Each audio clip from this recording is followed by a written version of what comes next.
Guys তাদের এদিকে আসো, একটা জিনিস দেখাই তোমাদেরকে, তাড়াতাড়ি আসো। এই দেখো কত সুন্দর আমাদের ওলকপি হয়েছে, কি ভালো লাগছে, দেখো কত সুন্দর, এই ঠিক এই সাইজ হয়েছে, দেখো কত সুন্দর। এই যে এই একটা, এইটার কালার পিঙ্ক পিঙ্ক হয়েছে, কি ভালো লাগছে দেখতে। আর ওদিকেও 2-3টে হয়েছে, কিন্তু ওগুলো না এইটু এইটু হয়েছে, বেশি পুষ্টি পাইনি। চলো ওগুলোকেও দেখাই তোমাদের, আসো।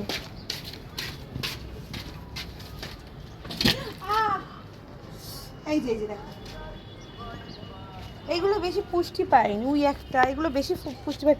আর আমার মনে হয় এগুলো ফুলকপি গাছ, এগুলো না এখনো ফুলকপি ধরেনি, কবে ধরবে ভগবান জানে, পরে শীতে ধরে নাকি কেউ জানে, এখনো ধরেইনি। আর একটা জিনিস দেখা, সেদিন আমরা যে স্ট্রবেরি নিয়েছি, এই দেখো স্ট্রবেরিতে ফুলও হয়েছে, ওই যে 2টো ফুল হয়েছে।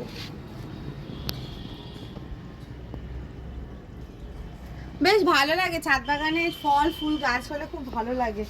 পরের বার শীতে তোমাদের আবহাওয়া বলেছে পুরো গাছ একদম সবজি ফল এসবে ভরিয়ে দেবে। এখন তো সময় পাবে, সকালবেলা যেহেতু ওঠে, এখন সময় পাবে, সেই ভালো লাগে।